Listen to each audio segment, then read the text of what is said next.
Buenos días, hermanos de la Iglesia Comunidad Cristiana de Cartagena en casa.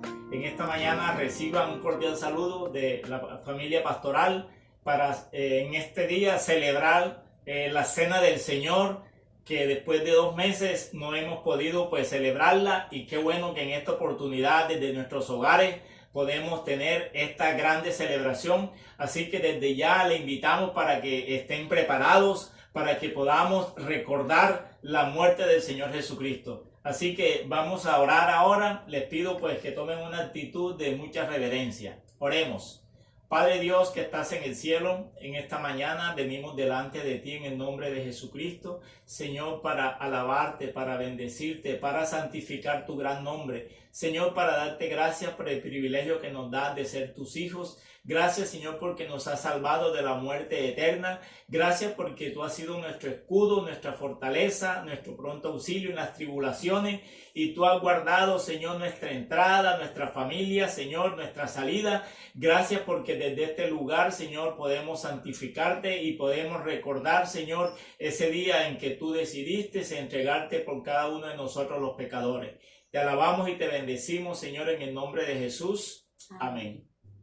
A continuación, hermanos, vamos a tener el tiempo para compartir la palabra del Señor. Y este tiempo es muy importante porque vamos a conocer cosas nuevas respecto de la Cena del Señor.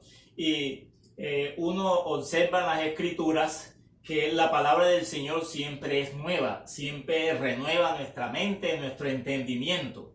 Y ese es el propósito en esta mañana, que en medio de este tiempo especial nosotros podamos entender mucho más el motivo de la Cena del Señor. Así que bienvenidos a este espacio. A través de las Escrituras nosotros nos podemos dar cuenta que Dios es un Dios de pacto, y que a través de los pactos que Dios ha celebrado, pues de esa manera es que Él administra, que Él gobierna la historia, este mundo.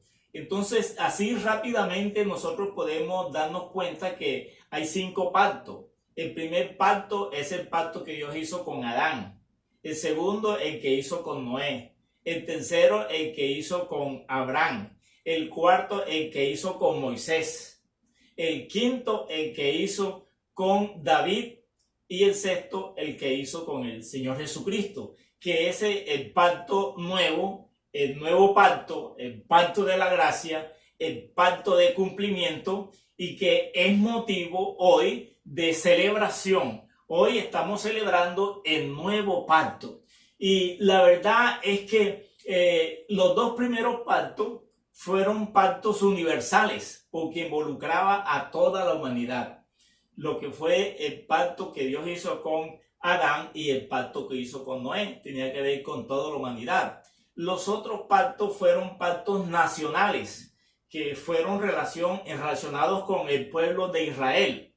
Y el último pacto, el nuevo pacto, es un pacto también general, mundial, para todos aquellos que creen en el Señor Jesucristo. Y lo curioso es que dentro de ese pacto se encuentran personas que no son realmente merecedores, o que no hacen parte de ese pacto, pero que allí están, y que al final el Señor los va a excluir. Entonces, en esta mañana vamos a hablar de la Cena del Señor como ese nuevo pacto.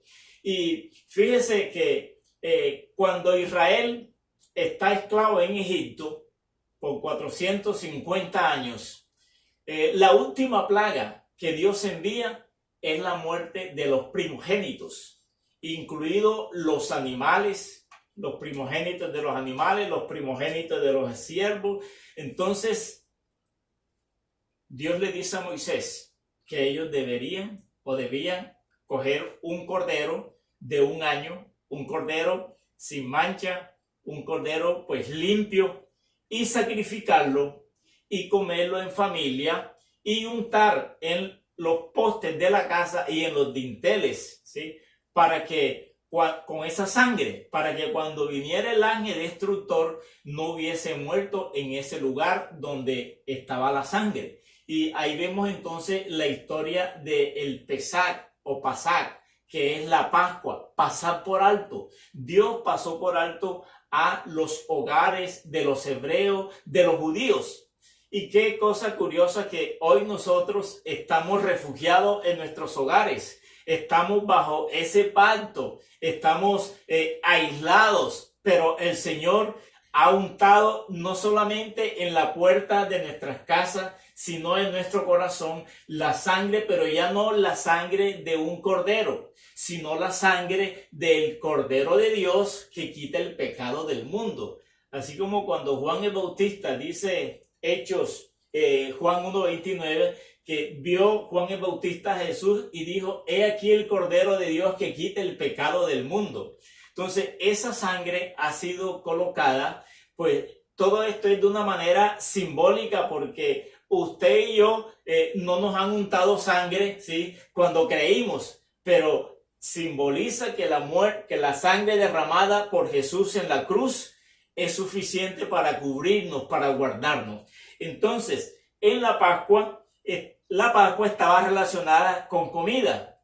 Había que comer el cordero y ese cordero tenía que ser asado y tenía que ser acompañado con hierbas amargas y pan sin levadura, pan de aflicción. Si uno entonces se da cuenta en el Nuevo Testamento, cuando el Señor Jesucristo instituye la cena del Señor, Él no la hace como un acto especial separado de la Pascua. La cena del Señor se conmemora, la realiza el Señor Jesús por primera vez dentro de la celebración de la Pascua. Y por eso observamos en las Escrituras y vamos a leer lo que dice Primera de Corintios, capítulo número 11, desde el versículo 17 en adelante, respecto de la cena del Señor. Dice, pero el anunciaros esto que sigue, no os alabo, porque no os congregáis para lo mejor, sino para lo peor. Pues, en primer lugar, cuando os reunís como iglesia, oigo que hay entre vosotros divisiones, y en parte lo creo, porque es preciso que entre vosotros haya disensiones, para que se hagan manifiestos entre vosotros los que son aprobados. Cuando pues os reunís vosotros, esto no es comer la cena del Señor, porque al comer cada uno se adelanta a tomar su propia cena, y uno tiene hambre y otro se embriaga. Pues, ¿qué? ¿No tenéis casas en que comáis y bebáis? ¿O menospreciáis la iglesia de Dios y avergonzáis a los que no tienen nada? ¿Qué os diré? ¿Os alabaré? En esto no os alabo, porque yo recibí del Señor lo que también os he enseñado, que el Señor Jesús, la noche que fue entregado, tomó pan, y habiendo dado gracias, lo partió y dijo, tomad, comed, esto es mi cuerpo que por vosotros es partido, haced esto en memoria de mí. Asimismo tomó también la copa después de haber cenado, diciendo, esta copa es el nuevo pacto en mi sangre, haced esto todas las veces que la bebiereis en memoria de mí. Así pues, todas las veces que comiereis este pan y bebiereis esta copa, la muerte del Señor anunciáis hasta que Él venga. Entonces, la cena del Señor está en el contexto de la Pascua. Jesús con sus apóstoles, como buenos ciudadanos judíos, cumplidores de la ley de Moisés, pues se disponen a celebrar la Pascua. Y por eso dice la Escritura que después de haber cenado, después de haber comido el cordero, las hierbas amargas y el pan ácimo, Jesús entonces empieza un diálogo con sus discípulos. Y dentro de ese diálogo, Él establece la cena del Señor. Ese pacto que ahora Él va a garantizar con su propia sangre, con su propia vida. Y uno observa a través de la historia de las Escrituras que los pactos regularmente siempre tenía que haber derramamiento de sangre. alguien tenía que ser sacrificado. Y Jesús es ese ser, es ese cordero que se va a sacrificar, que se va a entregar por nosotros los pecadores, para darnos salvación. Las Escrituras dicen que sin derramamiento de sangre no hay remisión, es decir, no hay perdón de pecados. Cristo, él mismo sabía, porque esa era su voluntad, esa era su plan, era que él tenía que venir a la tierra, él tenía que cumplir todo, exactamente todo lo que decía la ley de Moisés. Él tenía que ser como ese cordero perfecto, santo, sin mancha, que debía ser el garante, que debía presentarse como fiador por nosotros los pecadores. Eso es lo más grande, lo más trascendental para nosotros los seres humanos, que este último pacto establecido en la sangre, por la sangre de Jesús, es el pacto que se inauguró con Jesucristo, que sigue vigente hoy a través de la iglesia, a través del Espíritu Santo, dando sabiduría y dirección, y que va a culminar, se va a concluir el día que Cristo venga por segunda vez. Es muy maravilloso saber lo que Dios a través del escritor de Hebreos nos dice en Hebreos capítulo 7, versículos 22 al 25, que en esta mañana yo quiero que todos nosotros podamos tener mucha paz y mucha tranquilidad, el saber que Dios está con nosotros y que no debe haber ninguna tribulación, ninguna angustia.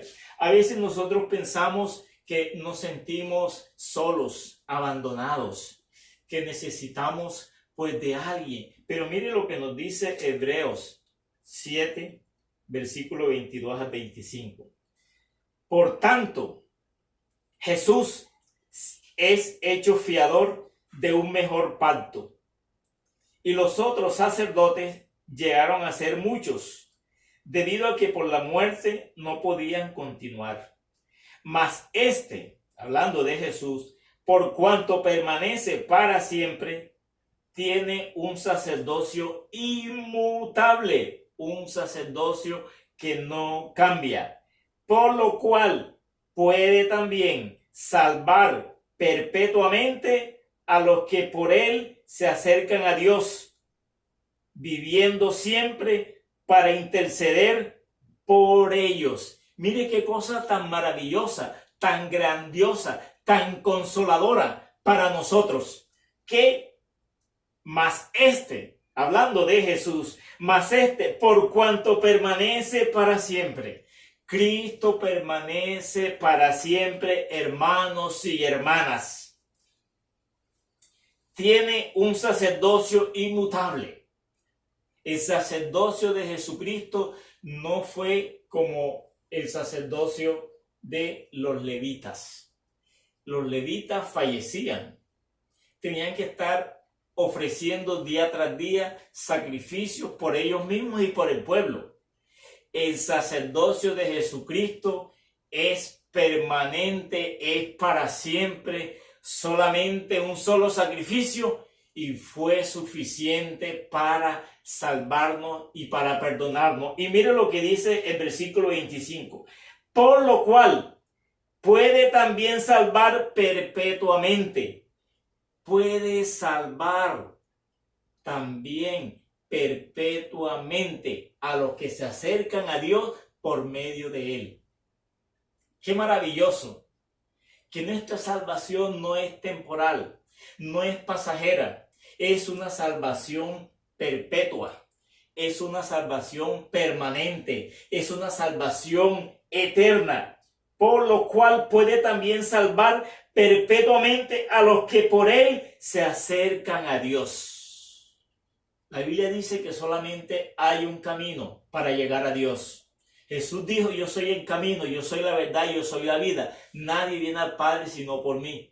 Aquí lo está diciendo, para salvar a aquellos que se acercan a Dios por medio de él.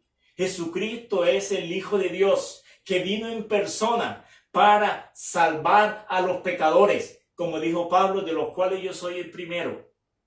El Señor Jesús salva perpetuamente a todos aquellos que van a Dios a través de Él. Y no solamente eso, sino que sigue diciendo, viviendo siempre para interceder por ellos. El Señor Jesús vive por siempre y para siempre. Y su intercesión no es como la de nosotros. ¿Qué es interceder? Interceder es colocarse delante de una persona para pedir por otro. En cambio, el rogar es pedir para mí, es ir ante una persona y pedirle algo para mí. Pero el interceder es una persona abogando, una persona mediando en favor de otra. Eso es lo que hace Jesucristo. Él está delante del Padre y Él está abogando, Él está intercediendo, Él está pidiendo a favor de nosotros. Cualquier acusación, cualquier dificultad que estemos atravesando, Jesucristo va delante del Padre y dice, Padre, Él es tu Hijo. Yo pagué por Él en la cruz del Calvario. Entonces, a veces nosotros pensamos que estamos solos, que estamos desamparados, pero lo que dice la Escritura es que viviendo siempre para interceder por ellos. El Señor está delante del Padre e intercede por nosotros. Y la Biblia dice que no solamente Él, sino el Espíritu Santo de Dios también intercede por nosotros con gemidos indecibles. Así que, hermano, la cena del Señor es la culminación de los pactos que Dios hizo con el pueblo de Israel, con Adán, con Noé. Es el fin. Por eso ya no hay más pacto. Por eso es que Jesucristo, cuando celebra la cena del Señor, habla de un nuevo pacto. Y mire lo que dice también el libro de Jeremías, capítulo 31, versículo 31. Es lo esperado por los judíos, por la nación, pero la nación no entendió, la nación no recibió, no creyó en cumplimiento de ese nuevo pacto. Mire lo que dice Jeremías 31, 31. He aquí que vienen días, dice Jehová, en los cuales haré nuevo pacto con la casa de Israel y con la casa de Judá, no como el pacto que hice con sus padres el día que tomé su mano para sacarlos de la tierra de Egipto, porque ellos invalidaron mi pacto, aunque fui yo un marido para ellos, dice Jehová. Dios iba a hacer un nuevo pacto y ese nuevo pacto estaba garantizado por la persona de su Hijo Jesucristo. Y ese nuevo pacto es un pacto que ya no está sujeto a la ley de Moisés, sino que el mismo Dios ahora habla a nuestro corazón. El mismo Dios ahora nos enseña, nos guía por su Espíritu Santo. Entonces, a ese pacto es al cual nos referimos en esta mañana.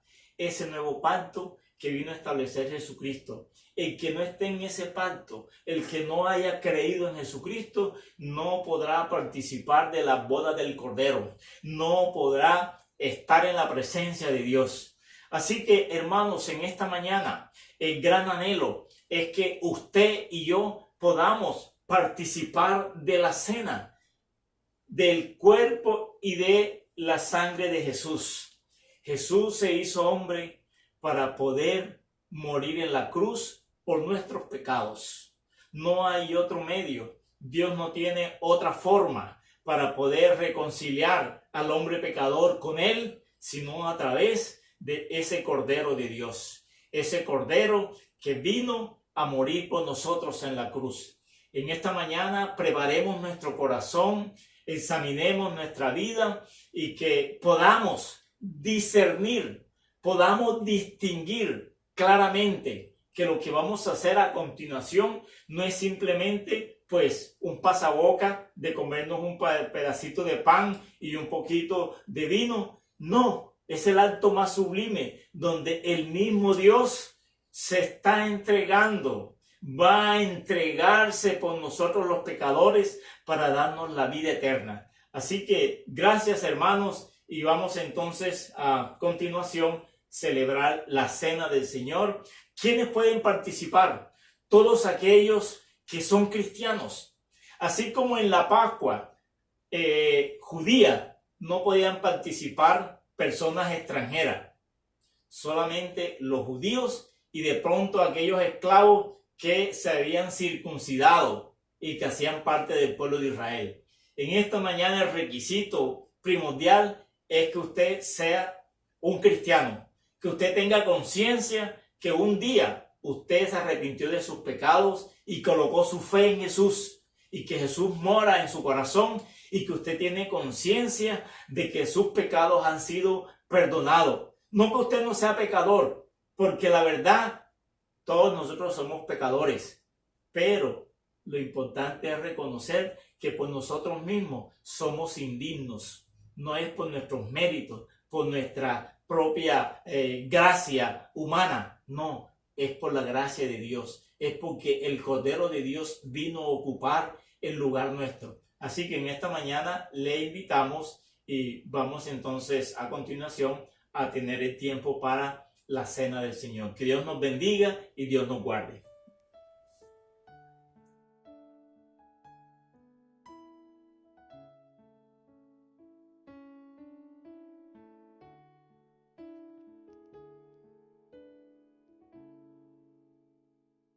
Gracias por la cruz, oh Dios. Hermanos, seguidamente tenemos la cena del Señor y para ello es necesario que usted tenga a la mano los elementos como son el pan, el vino o el jugo de uva según el caso y sobre todo preparado espiritualmente su corazón para esta celebración. Que Dios nos bendiga. Vamos entonces a dar inicio a ella. Imaginémonos esa noche de la cena del Señor. Como ya hemos hablado, esta cena se celebra en el marco de la Pascua judía. Y quiero permitirme leer algunos textos bíblicos que nos ubican dentro del tiempo y del espacio de acontecimiento de la cena. Dice el Evangelio según San Mateo, en el capítulo 26, el versículo 14 en adelante, Judas ofrece entregar a Jesús. Entonces uno de los 12, que se llamaba Judas Iscariote, fue a los principales sacerdotes y les dijo: ¿qué queréis dar? Y yo os lo entregaré. Y ellos le asignaron 30 piezas de plata. Y desde entonces buscaba oportunidad para entregarle. Judas Iscariote, uno de los 12, es el agente encargado de negociar la entrega de Jesús por 30 monedas o 30 piezas de plata, que era el valor estipulado para un esclavo. Seguidamente dice el versículo 17 de ese mismo capítulo que el primer día de la fiesta de los panes sin levadura vinieron los discípulos a Jesús diciéndole: ¿dónde quiere que preparemos para que comamos la Pascua? Fíjense, los discípulos están pensando en la Pascua. Los discípulos no tienen idea. Lo más probable es que Jesús no se lo había dicho, que dentro de ese marco de la Pascua se iba a celebrar un nuevo pacto, se iba a celebrar la cena del Señor. Y sigue diciendo: y él dijo, Jesús, id a la ciudad a cierto hombre y decirle: el maestro dice, mi tiempo está cerca, en tu casa celebraré la Pascua con mis discípulos. Oiga, la Pascua con mis discípulos. Y los discípulos hicieron como Jesús les mandó y prepararon la Pascua. Los discípulos dicen que fue Pedro y Juan los encargados de ir hasta la ciudad, hasta la casa que estaba ya preparada con un aposento alto para la Pascua del Señor, la Pascua judía. Cuando llegó la noche, se sentó a la mesa con los 12 y mientras comían el carnero, la carne asada, las hierbas amargas y el pan sin levadura, y mientras comían dijo: cierto os digo, de cierto os digo, que uno de vosotros me va a entregar. Dentro de esa celebración de la Pascua, Jesús irrumpe y dice: de cierto, de verdad, uno de vosotros me va a entregar. Y entristecidos en gran manera, comenzó cada uno de ellos a decirle: ¿soy yo, Señor? Imagínense eso que Jesús está diciendo. Qué tremenda sorpresa. Uno de vosotros me va a entregar. Y cada uno empezó a preguntarle: ¿seré yo, maestro? ¿Seré yo, maestro? Hasta que llegó donde Judas Iscariote. Y Judas Iscariote dice: ¿seré yo? Y Jesús dice: tú lo has dicho. Entonces él respondió, dijo: el que mete la mano conmigo en el plato, ese me va a entregar. Imagínense esa expectativa. ¿Y quién será ese que mete la mano en el plato conmigo? O sea, había un momento de tensión. Y sigue diciendo: a la verdad, el Hijo del Hombre, o sea, Jesús, va según está escrito de él. Va a cumplir lo que está escrito acerca de él, acerca de mí.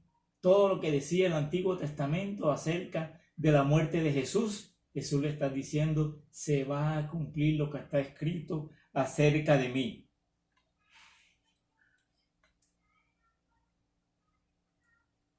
Aquel hombre, mas ay de aquel hombre por quien el Hijo del Hombre es entregado. Hay un ay de ese hombre. Bueno le fuera a ese hombre no haber nacido. Mejor que ese hombre no hubiera nacido. Pero ahí está. Entonces respondiendo Judas, el que le entregaba, dijo: ¿soy yo, maestro? Le dijo: tú lo has dicho. Tú eres ese designado. Tú eres ese traidor. Ese que me va a entregar para que se cumpla las escrituras. Y dice el verso 26, y mientras comían la Pascua, mientras comían el cordero, las hierbas amargas y el pan sin levadura, dice que tomó Jesús el pan.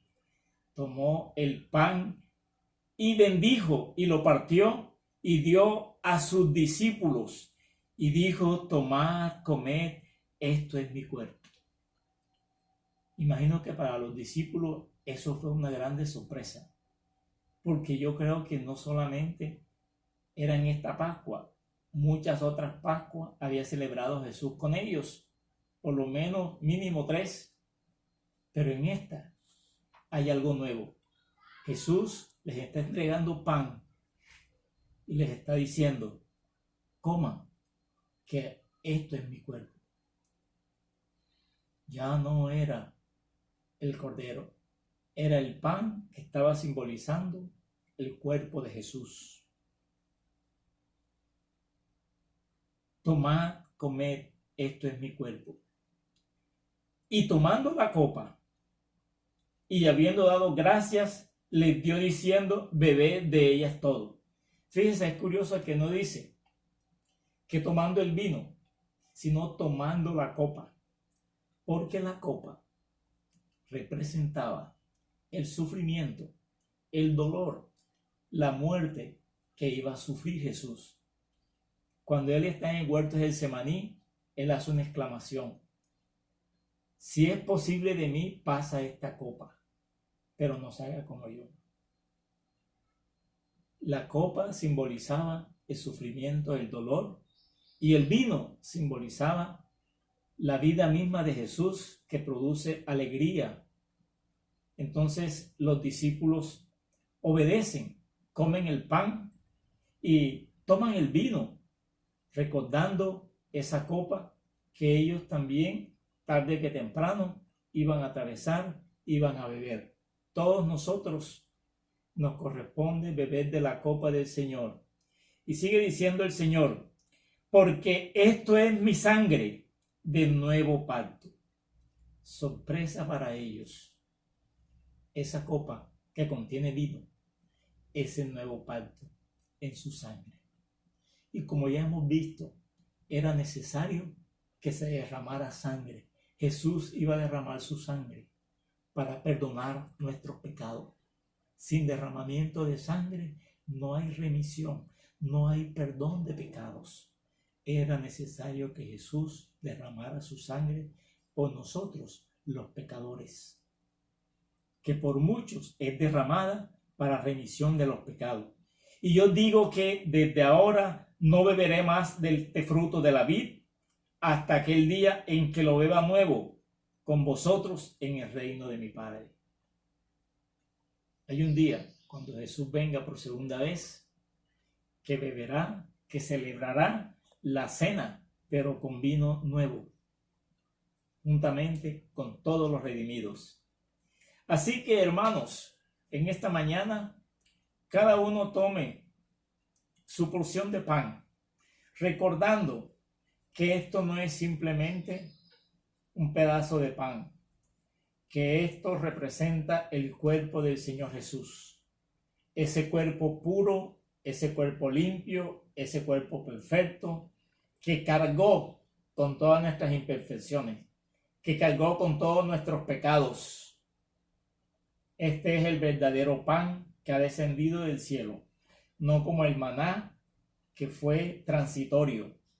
Este pan que comemos es el cuerpo de Jesús que fue partido, que fue entregado, que fue molido por nosotros los pecadores. Pero antes de ello, yo quiero que allí donde tú estás puedas cerrar tus ojos y podamos pedirle al Señor que en esta mañana nos permita participar de la cena de una manera digna. Mire, hermanos, ninguno de nosotros es digno per se para participar de la cena del Señor, porque todos somos pecadores. Pero le damos gracias al Señor que Él se hizo pecado por nosotros, que Él murió en la cruz para que nosotros fuéramos limpiados. Así que en esta mañana, dile al Señor, Padre nuestro que estás en el cielo, en esta mañana reconozco que soy pecador. Me arrepiento de todos mis pecados y confieso con mi boca, Señor, que tú eres el Salvador del mundo. Señor, perdona mis pecados de acción, de omisión, de pensamientos. Señor, por mí mismo no puedo participar, pero Señor, coloco mi fe y mi confianza en ti, que tú eres el único que me hace digno. Gracias, Señor, porque esto es el cuerpo tuyo. Bendice este pan, Señor, y bendícenos a cada uno de nosotros que en esta mañana vamos a comer como tú lo mandas. Y mientras comían, tomó Jesús el pan y bendijo y lo partió y dio a sus discípulos y dijo, tomad, comed, esto es mi cuerpo. Comamos todos del pan.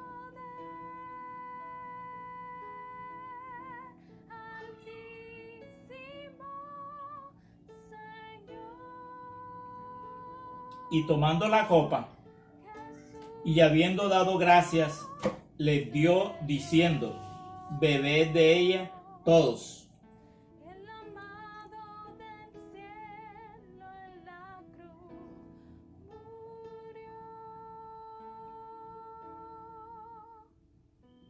Porque esto es mi sangre del nuevo pacto, que por mucho es derramada para remisión de los pecados. Y yo digo que desde ahora no beberé más del fruto de la vid hasta aquel día en que lo beba nuevo con vosotros en el reino de mi Padre. Padre, te damos muchas gracias por este tiempo tan especial. Gracias por hacerte hombre y morir en la cruz por nuestros pecados. Gracias, Señor, porque en esta mañana hemos podido, Señor, reverenciar y recordar que tú moriste en la cruz por nuestros pecados y que tú vas a regresar. Bendícenos como familia, Señor, como iglesia. Bendice nuestro país. Bendice el mundo entero, Señor. Y que hoy más que nunca, Señor, pongas hambre y sed de justicia en el corazón de las personas. En el nombre de Cristo Jesús te damos muchas gracias. Amén. Hermanos, gracias por vuestra presencia. Gracias por la compañía. Gracias por su fe, por su confianza en el Señor Jesús. Que Dios nos bendiga y el próximo domingo nos estamos viendo por este mismo medio.